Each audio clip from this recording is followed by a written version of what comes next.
Alright, cloud gurus, it is high time we saw some of this theory in action.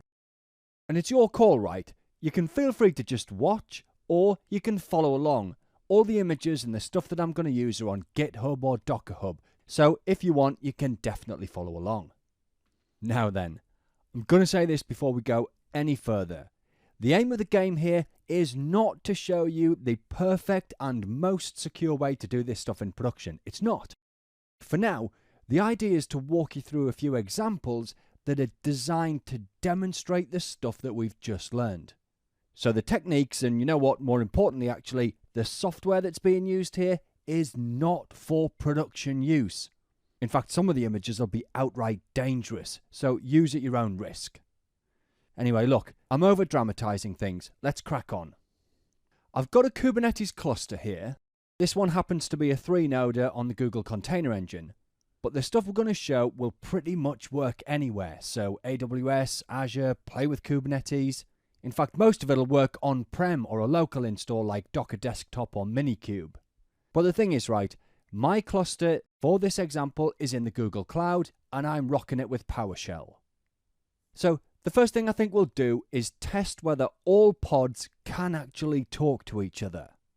So I've got a sample deployment here, right? I'm calling it ping test and we're deploying 3 pods or 3 replicas. So we've got 3 nodes in the cluster and 3 pods. That should hopefully get us 1 pod on each node. Okay, each pod is running a single container based on the latest Ubuntu image, and the main process here is just a 60-minute sleep. It'll keep the pod running right while we do some tests. Cool. We'll use kubectl to deploy that. We'll give it a second to pull any images and the likes. Okay, if we take a wide view of the pods deployed, we can see that, well, it's not actually that easy because of the long node names, but we've got 3 pods and each one is running on a separate node, and we can see each one's got its own IP. Now, notice how each IP is from a separate /24 CIDR block. So, the way this is working in the background, right, is that each of the 3 nodes has been given its own /24 CIDR block. So, each time one of those nodes starts a pod, it gives the pod an address from the unique /24 network it's been allocated. In fact, we can see it here. Oh, okay, so we don't get the node names, but we know we've got 3 nodes, and look, we've got 3 CIDR blocks. And see, it's not hard to match the pod IPs to those blocks. In fact, actually, you know what? We can see this in the Google Cloud Console. So if we drill in here, hit nodes, any one of these will do. And if we look at details, right, there's its CIDR block. That's the /24 range of addresses that this node can assign to its pods. Great, okay, 3 nodes, each with its own range of IPs that it can give pods, and 3 pods deployed as 1 per node, each with an IP from those ranges. Marvellous. Well, I'll tell you what, let's put these IPs up here. Okay, great. Well, let's exec onto this pod here. And actually, before we can test anything, we've got to install a few tools first. You see, the images that these pods are based on are minimal, right? So we need to install a few tools I'm going to use. Okay, so we are on this pod with this address. So, unless we've been lying about pods being able to talk, we should be able to ping these other 2. Okay, looking good. Try the other one. Yeah, bingo. We're on a pod and we're successfully pinging the other 2 pods on different nodes in the cluster. That's our nice flat pod network. Each pod's got its own IP and they can talk just like we said. Fabulous. Now, I think after that we switched on to services and we said they're this cool abstraction point for pods. So if we drop out of this pod, and I've got this manifest here for a simple web server that's got a service in front of it. Okay, so we know services get reliable names, IPs, and ports, yeah? Well, that'll be these values here. So hello SVC here, and then some random cluster IP is going to be registered with DNS. And this is a node port service, so this 30,001 TCP is going to be the node port value. This port up here is the one to forward onto on the back end, so what the pods are listening on. And you know what, that's pretty much it. So I'll tell you what, let's deploy that as well. All right, let's have a look at it. Okay, name is Hello SVC. It's a node port service. This is the cluster IP it's been given. And this here, 30,001 TCP, that's the node port value. Now then, remember, node port services also get a cluster IP. I mean, there it is there, right? So we should be able to access the pods behind this service with a combination of either cluster IP here and port 8080, or the IP of any node in the cluster and 30,001 here. This is the cluster-wide node port, yeah? Well, I'll tell you what, let's stick these values up here as well. And we'll jump back onto that pod with our tools on.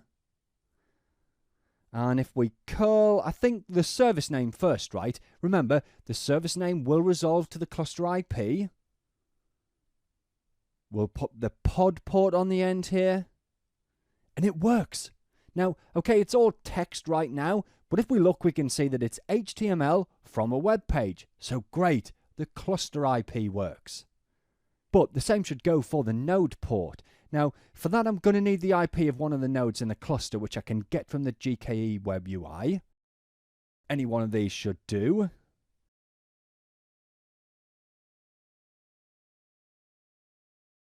So we'll have that. Paste it in here, and it was 30,001. And there it is, right? So, we've got a bunch of pods running a web server with a service object in front of them. And we can hit those pods using either the cluster IP and container port for the service, or a combination of any node IP in the cluster plus the node port value. Pretty sweet, yeah? But what about a load balancer service? Remember, we said these give us a presence on the public internet by provisioning a load balancer from your cloud platform. So, of course, it's only going to work if you're running in the cloud, yeah? Well, remember, I'm doing this on GCP. So if we deploy this service here, it's telling us to give a load balancer, have it on port 8080, and of course we're linking to the same pods that are already deployed, yeah? That's what this label does. So we're saying, create this load balancer service and balance over any pods in the cluster with this label, yeah? Even if those pods already exist, which they do. We will literally just be deploying a new service here in front of some existing pods that are already out there. And fingers crossed it should work.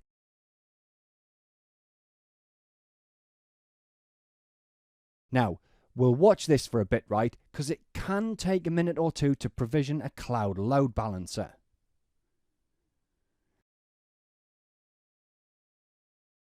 Okay, that's done, yeah? So this external IP here, this is the public IP of the load balancer on the Google Cloud.